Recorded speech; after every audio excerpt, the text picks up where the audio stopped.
ಪರಮೇಶ ಏ ತಮ್ಮ ಪರಮೇಶ ಯಾರದ್ರಿ ಒಳಗ ಬರ್ರಿ ಪಾಠ. ಓಹೋ, ಯಾರು? ದೇಸಾಯಿ ಅವರು. ಬನ್ನಿ ದೇಸಾಯಿ ಅವರೇ, ಕುಳಿತುಕೊಳ್ಳಿ.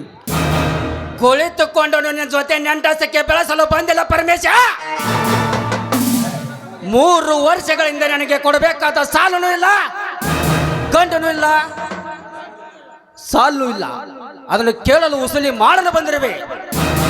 ಗೌಡ್ರೆ, 3-4 ವರ್ಷ ಬರಗಾಲ ಬಿದ್ದರೂ ಕೂಡ ಸಾಲದ ಮೇಲೆ ಸಾಲ ಮಾಡಿ ಭೂಮಿಯನ್ನು ಬಿತ್ತಿದರೆ ಇಡೀ ಕಾಳ ಸಹಿತ ಬಂದಿಲ್ಲ. ಈ ರೈತನ ಕಷ್ಟವನ್ನು ಅರ್ಥ ಮಾಡಿಕೊಳ್ಳೋರು ಯಾರಿಲ್ಲ ಗೌಡ್ರೆ ಈ ಜಗದಲ್ಲಿ. ಈ ರೈತನ ಕಷ್ಟ ಅರ್ಥ ಮಾಡಿಕೊಂಡು ನನಗೆ 3 ತಿಂಗಳ ಕಾಲ ಅವಕಾಶ ಮಾಡಿಕೊಟ್ಟರೆ ಅಷ್ಟೇ ಸಾಕು. ಅರ್ಥ ಲೇ ಪರಮೇಶ, ನಿನ್ನ ಮಾತನ್ನು ಅರ್ಥ ಮಾಡಿಕೊಂಡು ವ್ಯರ್ಥವಾಗಿ ಹೋಗುವುದಕ್ಕೆ ನಾವೇನು ನಿನ್ನ ಮನೆಗೆ ದೇವಸ್ಥಾನದ ಪಟ್ಟಿ ಕೇಳಾಕ ಬಂದಿಲ್ಲ, ಕೊಟ್ಟ ಸಾಲವನ್ನು ಕೇಳಾಕ ಬಂದೀವಿ.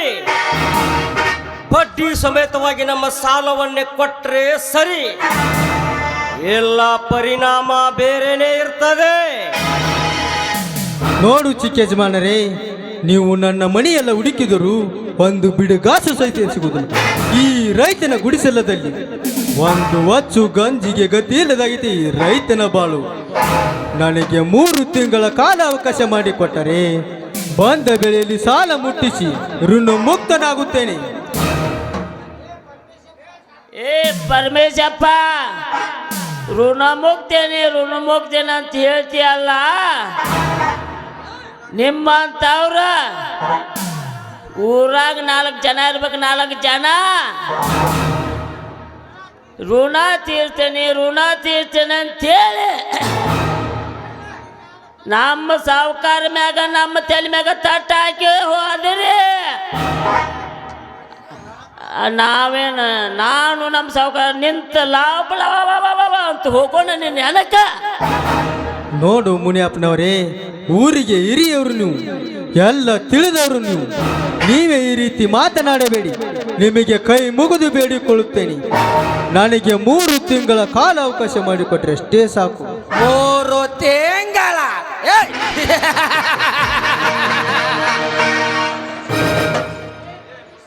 ಲೇ ಪರಮೇಶಿ, 3 ತಿಂಗಳ ನಿನಗೆ ಅವಕಾಶ ಕೊಡುವುದಕ್ಕೆ ನಾವೇನು ಸರ್ಕಾರದವ್ರನ್ನೂ ಅಲ್ಲ, ಅಥವಾ ನಮಗೆ ಯಾವ ರೂಲ್ಸ್ನೂ ಇಲ್ಲ. ಸೋಮನೆ ನಮ್ಮ ಸಾಲ ಕೊಟ್ಟರೆ ಸರಿ, ಇಲ್ಲ ನಿನ್ನನ್ನು ಒದ್ದು ಎಳೆದುಕೊಂಡು ಹೋಗಿ ನಮ್ಮ ಮನೆಯಲ್ಲಿ ಜೀತಕ್ಕಿಟ್ಟುಕೊಳ್ಳಬೇಕಾಗುತ್ತದೆ. ಬಲು ಎಚ್ಚರ. ಯಾರನ್ನ ಜೀತಕ್ಕಿಟ್ಟುಕೊಳ್ಳುತ್ತಿಲೆ ಬಾಂಡ ಶ್ರೀಮಂತ, ದಿನನಿತ್ಯ ಬಿಡದಂತೆ ಮಗನ ಬಡ್ಡಿಗೆ ಬಡ್ಡಿಯನ್ನು ಹಚ್ಚಿದಲ್ಲದೆ ಮತ್ತ ಬಡವರ ರಕ್ತವನ್ನು ಹೀರಿ ಮಾತವರನ್ನು ಜೀತಕ್ಕಿಟ್ಟುಕೊಳ್ಳುತ್ತೇನಂತ ಕಾಲರ್ ಹಿಡಿದು ಮಾತನಾಡುತ್ತೇನೆ. ಮಗಳೇ, ಸೋಮನೆ ನನ್ನ ತಂದೆ ಕಾಲರನ್ನು ಕೈ ಬಿಡುತ್ತೀಯ? ಇಲ್ಲ, ನಿನ್ನ ಕೈಯನ್ನು ಕತ್ತರಿಸಿ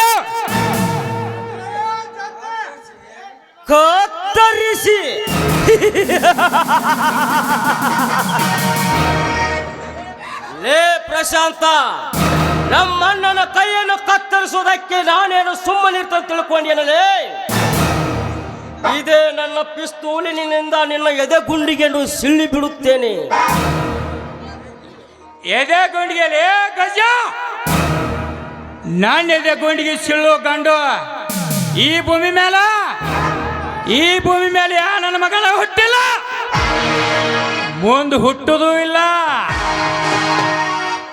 ಸಾಲವನ್ನು ಕೇಳಲು ಬಂದಿ ಮಗನ, ಸಾಲವನ್ನು ಅಷ್ಟೇ ಕೇಳು. ಅದನ್ನು ಬಿಟ್ಟು ಏನಾದ್ರೂ ಬಾಲ ಬಿಚ್ಚಿದ್ರ ಮಗನ, ಏಯ್ ಇನ್ನ ಬಾಲ ಇಂಚಿಂಚವಾಗಿ ಕಟ್ ಮಾಡಬೇಕಾಗುತ್ತದೆ. ಬಾಳು ಎಚ್ಚರ.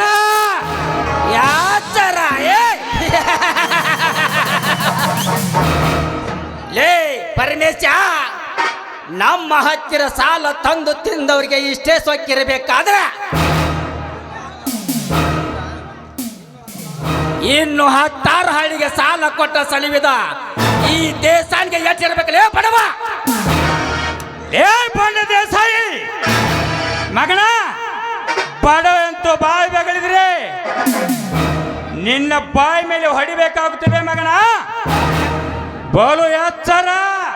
ಶಾಂತ, ಹಿರಿಯರಿಗೆ ಹೇಗೆ ಮಾತನಾಡಬೇಕನ್ನು ಗೊತ್ತಲ್ವೇ ಕತ್ತೆ. ದೇಸಾಯಿ ಅವರೇ, ಅವನ ಬಗ್ಗೆ ನೀವೇನು ತಲೆ ಕೆಡಿಸಿಕೊಳ್ಳಬೇಡಿ. ನಿಮ್ಮ ಸಾಲವನ್ನು ನಾನು ತೀರಿಸುತ್ತೇನೆ. ಏ ಪರಮೇಶಪ್ಪ, ಋಣ ತೀರ್ತೇನೆ ಅಂತೇಳಿ ಒಬ್ರು ಅತ್ತಾಗ ಮಾಡ್ತೀರಿ, ಒಬ್ರು ಸತ್ತಾಗ ಮಾಡ್ತೀರಿ. ನಿಮ್ಮ ಆಟ ನೋಡ್ಕೊಂತ ನಿಂದ್ರಾಕ ನಮ್ಮನ್ನ ಮಳಲ್ ಮಾಡ್ಲೇ ತಮ್ಗಳ. ನಮ್ಮ ಸಾವುಕಾರ 3 ತಿಂಗಳು ಟೈಮ್ ಕೊಟ್ಟಾರ. 3 ತಿಂಗಳದಾಗ ನಮ್ಮ ಸಾಲ ಕೊಡ್ಲಿಲ್ಲ ಅಂದ್ರ ಅಲ್ಲೈತಲ್ಲ ನಿಂದು ಗಾಡಿ ವಾದ್ ಜಳ್ಕೊಂಡ್ ಬರ್ತೇವ. ಆ ಪರಮೇಶ ಮನಿ ಹಾಕ್ಸನ್ಲ, ಆರ್ಸಿಸ್ ಮನಿ ಸಾಲ ಹಾಸ್ಕೊಂಡು ಮನಿ ಹಾಕ್ಸನ್ ಮಗ. ಅವನ್ನ ಮನಿ ಖಾಲಿ ಮಾಡಿಸ್ತೇಳಿ ತಮ್ಮ ನರ್ಸಿವ. ಏ ಮಣಿಯ, ಇನ್ನೊಬ್ರು ಎತ್ತಿ ಹಾಕಿದ ಅಣ್ಣ ತಿನ್ನುವ ನಾಯಿ ನೀನು. ಲೇ ಪರಮೇಶ, ಮುನಿಯನ ಮಾತಿಗೆ ಒಪ್ಪಿಕೊಂಡು ಹೋಗುತ್ತಾನೆ. ಕೊಟ್ಟ ಟೈಮ್ನಲ್ಲಿ ನಮ್ಮ ಸಾಲ ಕೊಟ್ರೆ ಸರಿ ಮಕ್ಕಳ, ಇಲ್ಲ ನಿಮ್ಮ ಮನೆ ಖಾಲಿ ಮಾಡ್ತಾ ಇರಬೇಕು, ಗೊತ್ತಲ್ಲ.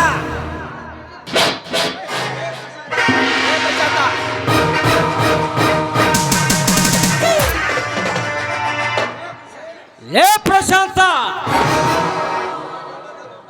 ಉಂಡನೆಂದು ಪುಟದಾಡುತ್ತಿರುವ ಈ ನಿನ್ನ ಶೌರ್ಯ ಕೊಟ್ಟ ಟೈಮ್ನಲ್ಲಿ ಸಾಲ ತೀರ್ಸು, ಆವಾಗ ಗೊತ್ತಾಗ್ತದೆ ನಿನ್ನ ಗಂಡಸ್ತಾನ.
ಏ ಮಗನ ಗೌಡ, ಅನ್ನದಾಗಳು ಒಂದು ಸಿಕ್ಕಾಕೊಂಡ್ರು.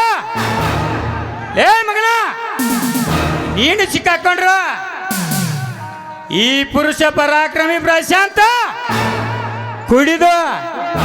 ಕುಡಿದು ರಕ್ತಾಣಲೇ ಮಕ್ಕಳ. ಪ್ರಶಾಂತ, ಆ ದೇಸಾಯಿ ತುಂಬಾ ಕ್ರೂರ ಪ್ರಾಣಿ. ಯಾವ ಹೊತ್ತಿನಲ್ಲಿ ಏನು ಮಾಡ್ತಾನೋ ಗೊತ್ತಾಗುವುದಿಲ್ಲ. ಅಪ್ಪ, ಅವನ ಎಂತ ಕ್ರೂರ ಪ್ರಾಣಿ ಆದರೂ ಆ ಪ್ರಾಣಿ ಗಂಟಲನ್ನು ಹರಿದು ಅವನ ಪುಟದ ಬರುವ ಬಿಸಿ ರಕ್ತವನ್ನು ಕುಡಿತಾನಪ್ಪ. ಈ ನಿನ್ನ ಮಗ ಪುರುಷ ಪರಾಕ್ರಮಿ ಪ್ರಶಾಂತ. ಪ್ರಶಾಂತ, ಆ ನಿನ್ನ ಸ್ನೇಹಿತ ನರಸಿಂಹನಿಗೆ ಫೋನ್ ಮಾಡಿ ಬರಲು ಹೇಳು. ಮದುವೆ ಕಾರ್ಯ ಮಾತನಾಡಿ ಮುಗಿಸೋಣ. ನಾನಟ್ಟು ಹೊಲಕ್ಕೆ ಹೋಗಿ ಬರುತ್ತೇನೆ. ಆಯ್ತಪ್ಪ.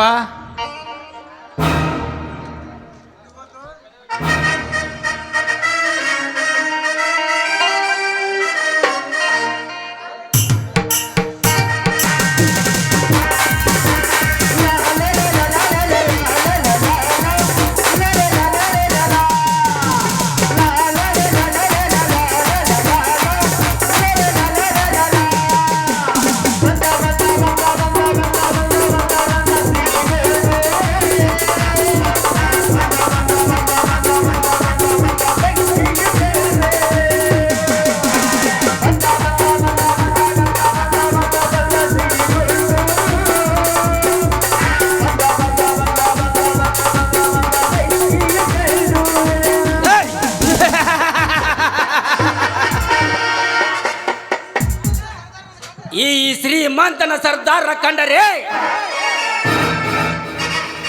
ಈ ಸುತ್ತು 10 ಹಳ್ಳಿ ಜನ ನನ್ನನ್ನು ನೋಡಿ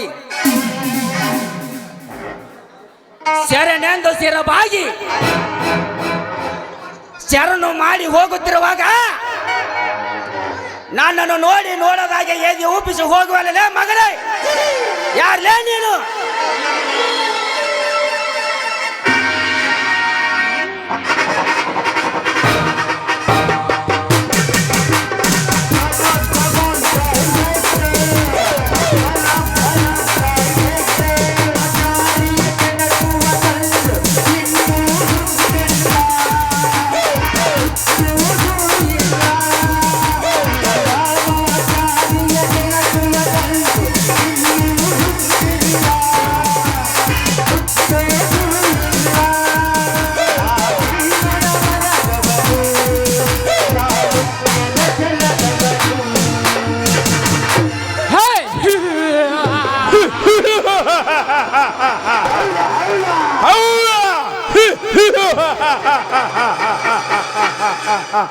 ಶರಣೆಂದು ಲೇ ಶ್ರೀಮಂತ, ನಿನ್ನನ್ನು ನೋಡಿ ಶರಣು ಶರಣಾರ್ಥಿ ಅಂದ ಮಾತ್ರಕ್ಕೆ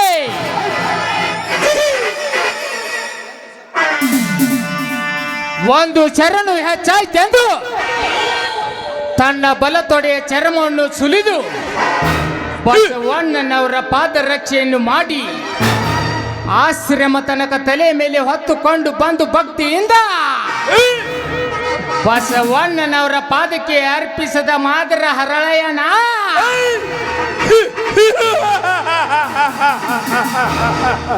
ಇಲ್ಲ, ನನ್ನ ಮಗನಿಗೆ 16 ವರ್ಷ ಆಯಸ್ಸೆಂದು ತಿಳಿದು ಮನದಲ್ಲಿ ದುಃಖ ಪಡುತ್ತಿದ್ದ ತಂದೆಯ ದುಃಖವನ್ನು ನೋಡಿ ಆ ತಾಯಿಗೆ ಕಾಡಿ ಬೇಡಿ ಆ ವಿಷಯವನ್ನು ತಿಳಿದುಕೊಂಡು ಆ ಶಿವನಿಗೆ ಸವಾಲು ಹಾಕಿ ತಪಸ್ಸನ್ನು ಮಾಡಿ 16 ವರ್ಷ ಆಯಸ್ಸು ಕಳೆದು 101 ಆಯಸ್ಸು ಪಡೆದನಲ್ಲ ಆ ಭಕ್ತ ಮಾರ್ಕಂಡಯ್ಯನ ಬರಗಾಲದ ಭೂಮಿಯಲ್ಲಿ ಬಂಗಾರದ ಪೆಟ್ಟಿಗೆ ಕಂಡರು ತನಗೆ ಇಟ್ಟುಕೊಳ್ಳದೆ ದೀನ ದಲಿತರಿಗೆ ದಾನ ಧರ್ಮ ಮಾಡಿ ಇಡೀ ದೇಶ ಸಂಚಾರ ಮಾಡುತ್ತಾ ಇಡೀ ನಾಡಿಗೆ ಶಾಂತಿ ಸಾರಿದನಲ್ಲ ಆ ನನ್ನಪ್ಪ ಭಕ್ತ ಕನಕದಾಸನ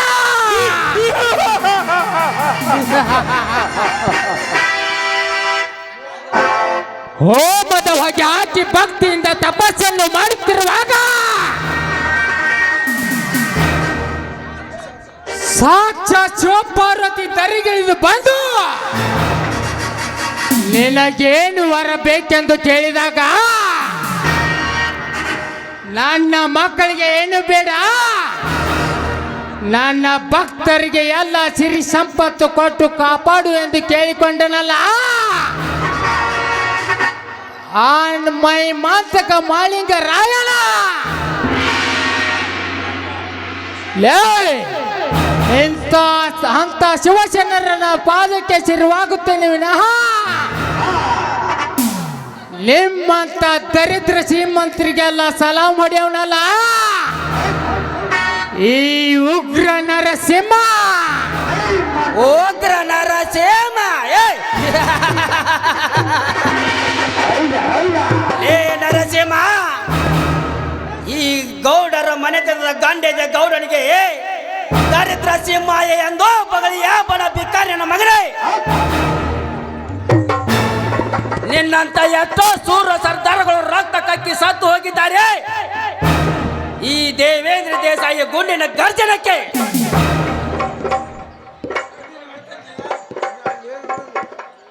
ಗುಂಡಿನ ಹೊಡೆತಕ್ಕೆ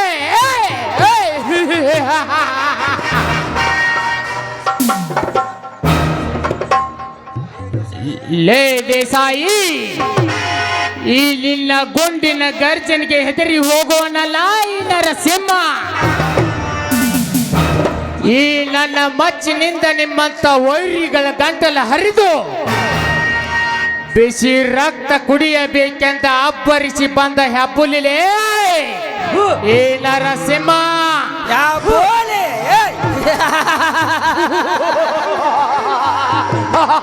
ಏ ನರಸಿಂಹ, ನಾನೇ ಹೆಬ್ಬುಲಿ ಎಂದು ಗೊಬ್ಬೇರಿದ ನಿನ್ನಂತ ಎಷ್ಟೋ ಹೆಬ್ಬುಲಿಗಳನ್ನು ಕೊಬ್ಬಿ ಇಳಿಸಿ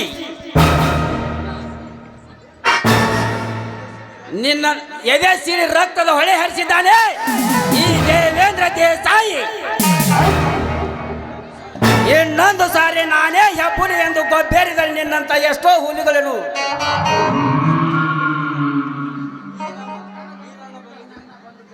ಇದೇ ನನ್ನ ಬಂದೂಕಿನಿಂದ ನಿನ್ನ ಎದೆ ಗುಂಡಿಗೆಯನ್ನು ಸೀಳಿ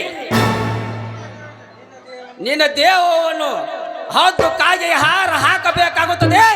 ಬಲು ಯಾಚರ ಯಾಚರ,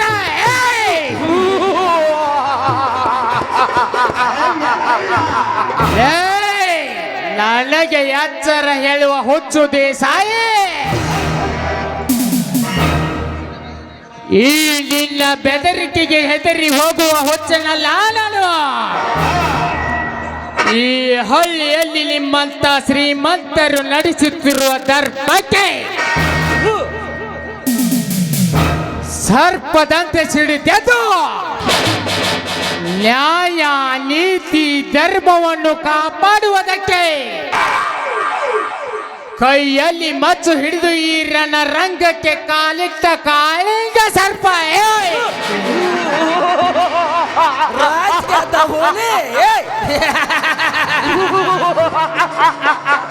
ಲೇ ನರಸಿಂಹ, ನಿನ್ನಂತ ಎಷ್ಟೋ ರೋಚಿಗೆದ್ದ ಹುಲಿಗಳನ್ನು ಬೇಟೆಯಾಡಿ ಹುಲಿಗಳ ಚರ್ಮದಿಂದ ಗುಡುಗ ಹೊಡೆಯುತ್ತಿರುವ ಗೂಬೆ, ನಿನ್ನಂತ ಎಷ್ಟೋ ಹುಲಿಗಳನ್ನು ಬೇಟೆಯಾಡಿ ಆ ಹುಲಿಗಳ ಚರ್ಮದಿಂದ ನನ್ನ ಸಿಂಹಾಸನಕ್ಕೆ ಹತ್ತುವ ಮೆಟ್ಟಲನ್ನು ಮಾಡಿಸಿಕೊಂಡಿದ್ದಾನೆ ಈ ದೇವೇಂದ್ರ ದೇಸಾಯಿ. ಇನ್ನು ನೀನಂದ್ರೆ ಏನಲೇ ಬಚ್ಚ?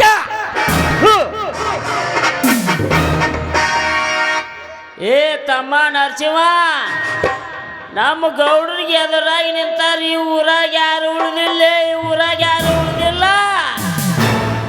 ನೀ ಅಂದ್ರ ಯಾಕಿಡ್ತಾಪಲೇ ಮಳ್ ಕುರಿ? ಏ ಮುನಿಯ,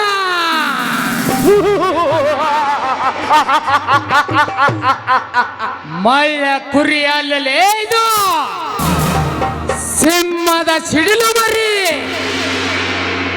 ಈ ನಿನ್ನ ಗೌಡನ ಗುಂಡಿಗೆ ಗಟ್ಟಿ ಇದ್ರ ಈ ಬಂಡೆಕಲ್ಲನ್ನು ಮುಟ್ಟಿ ನೋಡು, ಒಂದೇ ಹೊರತಕ್ಕೆ ಚಿತ್ರ ಆಗೋದು ನಿನ್ನ ಗೌಡನ ದೇಹ. ಛೇತ್ರವೇ ಛೇತ್ರ.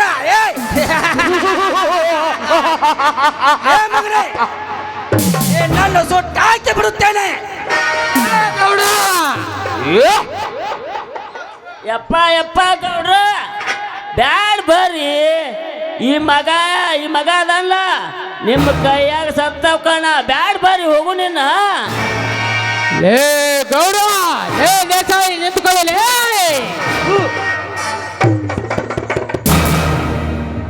ಗೌಡ ಎಂದು ಹಾರಾಡುವ ನಿನ್ನ ಶ್ರೀಮಂತಿಕೆಗೆ ನಾನು ಸವಾಲ್ ಹಾಕಿ ನಿನ್ನ ದರ್ಪವನ್ನು ಧ್ವಂಸ ಮಾಡಿ ನಿನ್ನೆದರಿಗೆ ಸಡ್ಡು ಹೊಡೆದು ನಿಲ್ಲುವ ಗಂಡು ನಾನಾಗಲಿಲ್ಲ. ನನ್ನ ಹೆಸರು ಉಗ್ರ ನರಸಿಂಹನೇ ಅಲ್ಲ.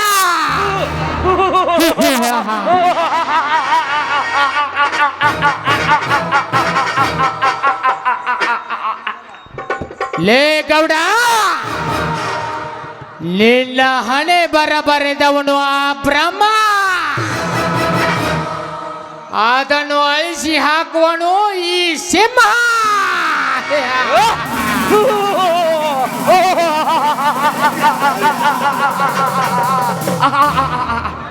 ದಟ್ ಈಸ್ ನರಲೋಕದ ನರವ್ಯಾಘ್ರಗಳಿಗೆ ನಾಯಕ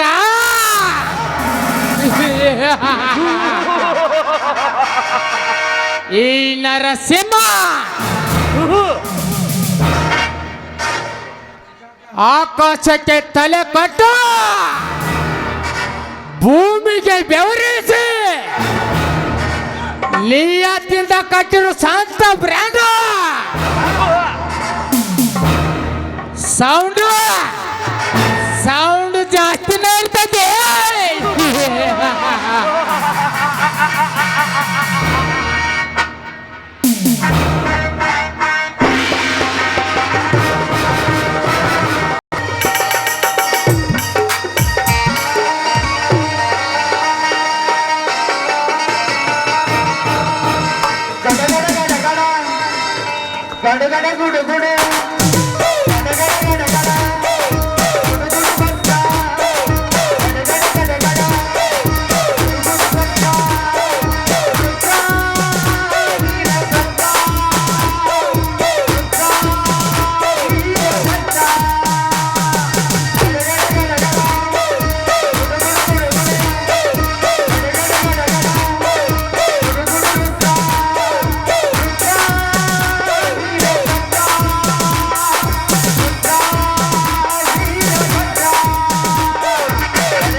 ನಿಸ್ವಾರ್ಥದ ಭ್ರಾಂತಿಯನ್ನು ತುಂಬಿಕೊಂಡು ಯಾರಿಗೇನಾದರೂ ಚಿಂತಿಲ್ಲ ಅಂತ ಮೂಕನಾಗಿ ಕಣ್ಣು ಮುಗಿಸಿ ಕುಳಿತುಕೊಂಡಿರುವ ಈ ಸಮಾಜದಲ್ಲಿ ನನ್ನ ತಾಯಿ ಸಾವಿಗೆ ಕಾರಣ ಯಾರೆಂದು ಇನ್ನು ಸುಳಿವೇ ಸಿಕ್ಕಿಲ್ಲ.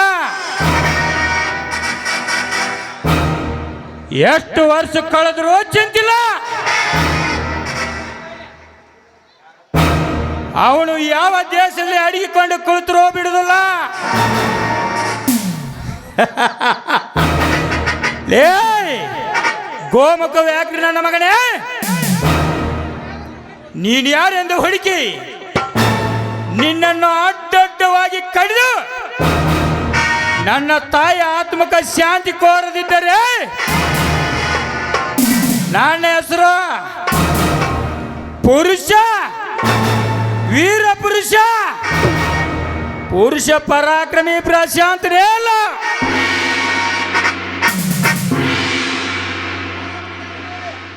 ನೀನು ನಿನ್ನ ತಾಯಿ ಗರ್ಭದಲ್ಲಿ ಅಡಿಗೆ ಕುಳಿತಿರೋ ಬಿಡುದಿಲ್ಲ. ನಿನ್ನನ್ನು ಹೊರಗೆಳೆದು ನಿನ್ನ ರಕ್ತದ ಓಕಳಿ ಆಡುವರೆಗೆ ಬಿಡುವನಲ್ಲ. ಈ ಗಾಯಗೊಂಡ ಗಂಡು ಹುಲಿ ಪುರುಷ ಪರಾಕ್ರಮಿ ಪ್ರಶಾಂತ.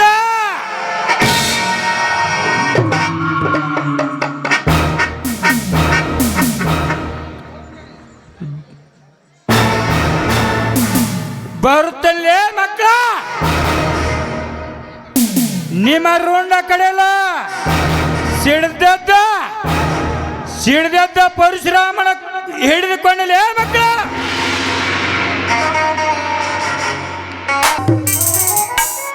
ಅಪ್ಪ ಮೇಘರಾಜ, ಹೀಗಲಾದರೂ ಸಮಾಧಾನ ಆಯ್ತಪ್ಪ. ನಿನ್ನ ಕಠೋರಾದ ಮನುಷ್ಯಗೆ 3-4 ವರ್ಷ ಬರಗಾಲ ಬಿದ್ದರೂ ಕೂಡ ಸಾಲದ ಮೇಲೆ ಸಾಲ ಮಾಡಿ ಈ ರೈತನ ರಕ್ತ ಹೀರಿದಪ್ಪ, ರೈತನ ರಕ್ತ. ಆದರೆ ಈ ವರ್ಷ ನಿನ್ನಬ್ಬರ ಜೋರಾಗಿದೆ ಎಂದು ತಿಳಿದು ಮತ್ತಷ್ಟು ಸಾಲದ ಮೇಲೆ ಸಾಲ ಮಾಡಿ ಭೂಮಿಯನ್ನು ಬಿತ್ತಿದರೆ ಇಡೀ ಕಾಳು ಸಹಿತ ಬಂದಿಲ್ಲ. ಅಂಥದ್ರಲ್ಲಿ ಸಾಲದ ಸರಪಳಿ ಮುಗಿಲು ಮುಟ್ಟುತ್ತಿದೆ. ಈ ರೈತನ ಕಷ್ಟವನ್ನು ಅರ್ಥ ಮಾಡಿಕೊಂಡು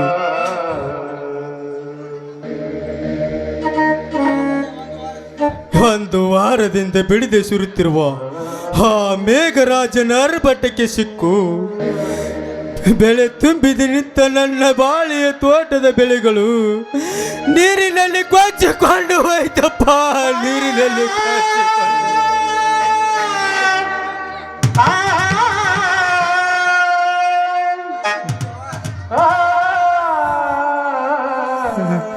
ಹೀಗಾದರೆ ನಮ್ಮಂತ ರೈತರು ಬಾಳಿ ಬದುಕುದು ಹೇಗೆ ಹೇಳಪ್ಪ ಹೇಳು. ನೀನೇ ಹೇಳು ಮೇಘರಾಜ, ನೀನೇ ಹೇಳು.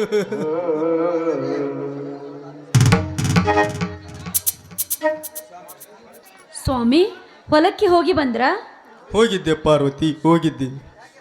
ಯಾಕೆ ಸ್ವಾಮಿ, ನಿಮ್ಮ ಮಾತಿನಲ್ಲಿ ಏನೋ ಆಂತಕ ಎದ್ದು ಕಾಣುತ್ತಿದೆಯಲ್ಲ. ಯಾಕೆ? ನಮ್ಮ ಹೊಲದಲ್ಲಿ ಬೆಳೆ ಚೆನ್ನಾಗಿದೆ ತಾನೆ? ಏನಂದು ಹೇಳಲಿ ಪಾರ್ವತಿ, ಏನಂದು ಹೇಳಲಿ. ವಾರದಿಂದ ಬಿಡದೆ ಸುರಿತಿರುವ ಆ ಮಳೆರಾಜನ ಹರ್ಬಟ್ಟಕ್ಕೆ ಮ್ಯಾಗಿನ ಸೌದತ್ತಿ ಡ್ಯಾಮಿನವರು ನೀರು ಬಿಟ್ಟರಂತೆ. ಆ ನೀರಿನ ರಭಸಕ್ಕೆ ಚಿಕ್ಕು ಬೆಳೆ ತುಂಬಿ ನಿಂತ ನನ್ನ ಹೊಲದ ಬೆಳೆಗಳು ನೀರಿನಲ್ಲಿ ಕೊಚ್ಚಿಕೊಂಡು ಹೋಯಿತು.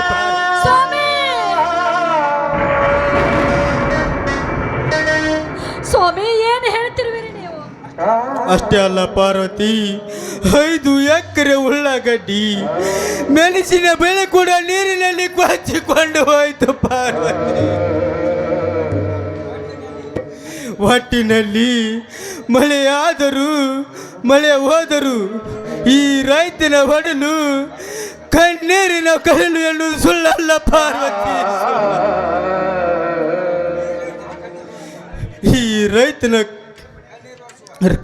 ರೈತನ ಕಣ್ಣೀರು ವರ್ಷವರು ಯಾರಿದ್ದಾರೆ ಪಾರ್ವತಿ ಈ ಜಗದಲ್ಲಿ? ಇರ್ಲಿ ಬಿಡಿ ಸ್ವಾಮಿ, ಪಾಲಿಗೆ ಬಂದಿದ್ದು ಪಂಚಾಮೃತ ಎಂದು ತಿಳಿದು ಎಲ್ಲಿ ಆದ್ರೂ ನಾವು ಹೋಗಿ ಜೀವನ ನಡೆಸೋಣ. ಎಲ್ಲಿಗೆ ಹೋಗುತ್ತೆ ಪಾರ್ವತಿ, ಎಲ್ಲಿಗೆ ಹೋಗುತ್ತೆ? ಇದು ನಮ್ಮೊಬ್ಬರ ಪರಿಸ್ಥಿತಿ ಅಲ್ಲ ಪಾರ್ವತಿ, ನಮ್ಮ ಇಡೀ ರಾಮದುರ್ಗ ತಾಲೂಕಿನ ಪರಿಸ್ಥಿತಿ. ಸ್ವಾಮಿ, ಈ ನಮ್ಮಂತ ರೈತರ ಕಷ್ಟವನ್ನು ಕಂಡು ಕರುಣೆ ತೋರದೆ ಮೂಕನಾಗಿ ಕುಳಿತಿದೆ ಈ ಸರ್ಕಾರ.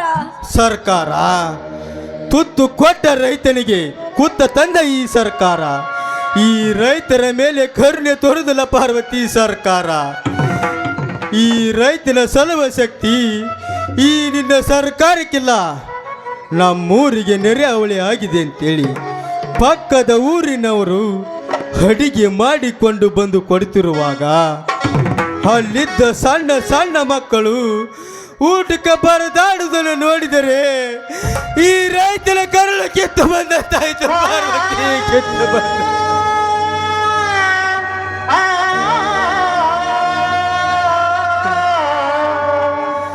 ಇಡೀ ದೇಶಕ್ಕೆ ಹಣ್ಣ ಹಾಕಿದ ರೈತನಿಗೆ ಒಂದು ತುತ್ತು ಹಣ್ಣ ಸಿಗದಂತಾಯ್ತು ಪಾರ್ವತಿ, ಸಿಗದಂತ.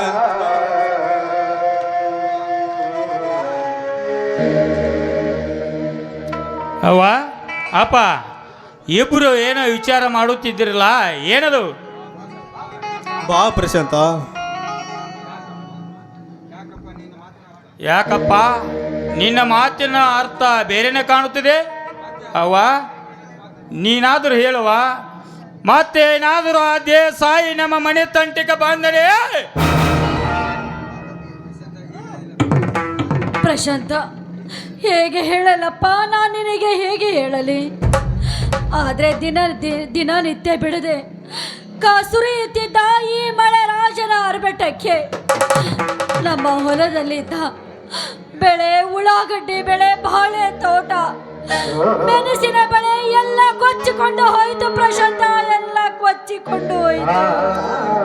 ಅವ್ವ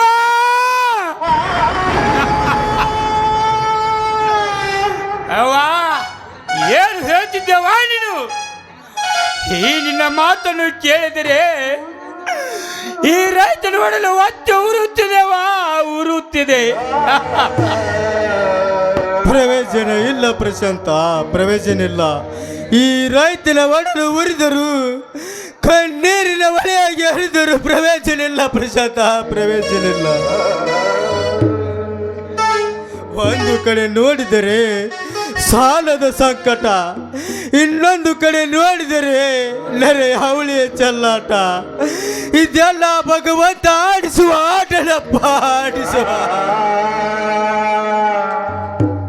ಅಪ್ಪ ಆಟ ಆಡುವ ಭಗವಂತನಿಗೆ ಸವಾಲು ಹಾಕಿ ರೊಟ್ಟಿಯಲ್ಲಿ ಶಕ್ತಿ ಇದೆ, ಎದೆ ಒಳಗೆ ಛಲವಿದೆ. ಈ ಪ್ರಶಾಂತವಾದ ಭಾರತ ಮಾತೆಯ ಮಡಲಲ್ಲಿ ದೊಡ್ಡದು ಸಾಲವನ್ನು ಹರಿನ, ಅದರ ಬಗ್ಗೆ ನೀನೇನು ಚಿಂತೆ ಮಾಡಬೇಡ.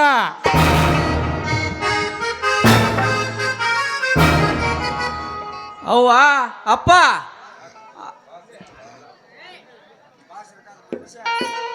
ಬಾ ಶ್ರೀಕಾಂತ. ಯಾಕಪ್ಪ ನಿನ್ನ ಮಾತು ಆತಂಕದಿಂದ ಹೊರ ಬರುತ್ತಿದ್ದಲ್ಲ? ಏನಾಯ್ತು ಅಪ್ಪ? ಏನಾಯ್ತು ಅವ್ವ? ನೀನಾದರೂ ಹೇಳು, ಏನು ಆಯ್ತು ಅಂತ. ಶ್ರೀಕಾಂತ, ಅದು ಅದು ಶ್ರೀಕಾಂತ, ಏನಿಲ್ಲಪ್ಪ, ಇದೇ ಈ ನಮ್ಮ ಪಕ್ಕದ ಹಳ್ಳಿಯಲ್ಲಿ ನೆರೆಹೊಳಿ ಅರಬಾಟಕ್ಕೆ ಸಿಲುಕಿ ಎಷ್ಟೋ ಸಣ್ಣ ಸಣ್ಣ ರೈತರು ಬೀದಿಗೆ ಬಂದಿದ್ದಾರೆ. ಅದನ್ನು ಕಂಡು ಅಪ್ಪನ ಮನಸ್ಸಿಗೆ ನೋವಾಗಿದೆ ಅಷ್ಟೇ. ಅಯ್ಯೋ ದುರಂತವೇ! ಹಂಗಾದರೆ ಆ ರೈತರ ಜೀವನ ಹೇಗೆ ಅಣ್ಣ, ಹೇಗೆ ಮಾಡುದು? ಇದೆಲ್ಲ ನಮ್ಮ ದುರುದೇವಪ್ಪ, ದುರುದೇವ. ಶ್ರೀಕಾಂತ, ಪ್ರಶಾಂತ, ಬನ್ನಿ ಎಲ್ಲರೂ ಸೇರಿ ಊಟ ಮಾಡೋಣ. ಅವ್ವ ಅವ್ವ, ಈ ಸಂದರ್ಭದಲ್ಲಿ ಎಲ್ಲರೂ ಸೇರಿ, ಅವ್ವ ನಾನು ಊರಿಂದ ಬರುವಾಗ ಆ ಮ್ಯಾಗಿನ ಮನೆ ಪ್ರಕಾಶ ಐತನಲ್ಲ, ನನ್ನ ಕೈಯಲ್ಲಿ ಹಣವನ್ನು ಕೊಟ್ಟು ಕಳಿಸಿದ್ದಾನೆ. ಮೊದಲು ಹೋಗಿ ಅವರ ಮನೆಗೆ ಮುಟ್ಟಿಸಿ ಬರುತ್ತೇನೆ.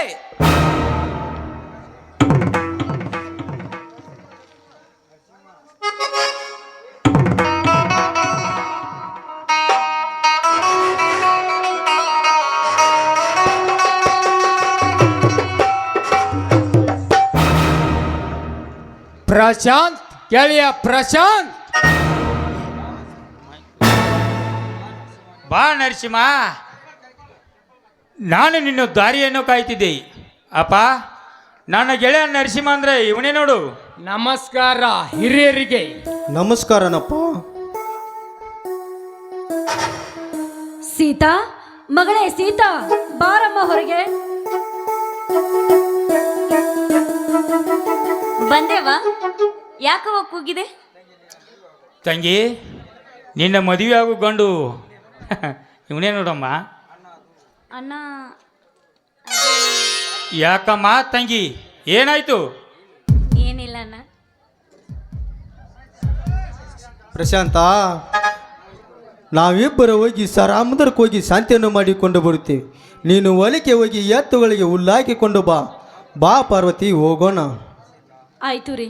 ಸೀತಾ, ಅಳಿಯಂದ್ರಿಗೆ ಕಾಪಿ ಮಾಡಿಕೊಡಮ್ಮ. ನಾವು ಪೇಟೆಗೆ ಹೋಗಿ ಬರುತ್ತೇವೆ. ಆ ನಂತರ ಬಂದ ನಂತರ ಎಲ್ಲರೂ ಸೇರಿ ಊಟ ಮಾಡೋಣ.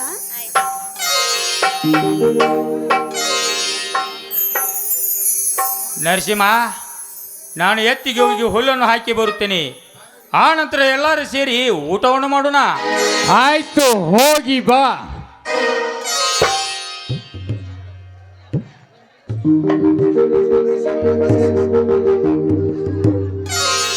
ಏನ್ರಿ, ಕಳ್ಳನ ಮನಸ್ಸು ಉಳ್ಳುಳುಗೆ ಅಂತ ಹಾಕಿ ನನ್ನ ಪ್ರೀತಿ ಬಯಸಿ ನಮ್ಮನ್ನ ಸ್ನೇಹ ಮಾಡಿ ಹೆಣ್ಣು ಕೇಳೋ ನೆಪದಲ್ಲಿ ಮನೆಗೆ ಬಂದ್ಬಿಟ್ಟಿದ್ದೀರಾ? ಏನ್ ಸಮಾಚಾರ?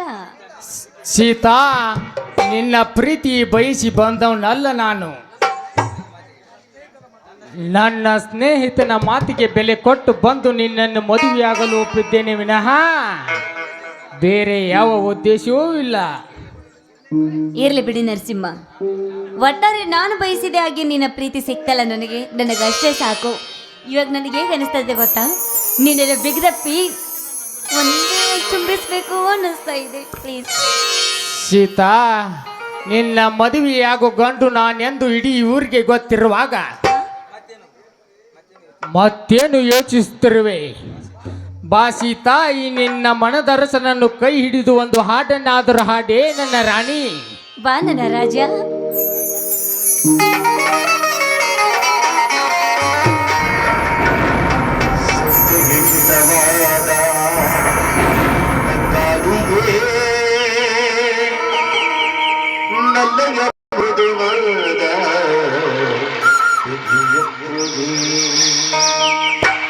ಹಿತವಾಗಿ ಸೋಕಿದಾಗ ಕಣ್ಣೆರಡು ಕೂಡಿದಾಗ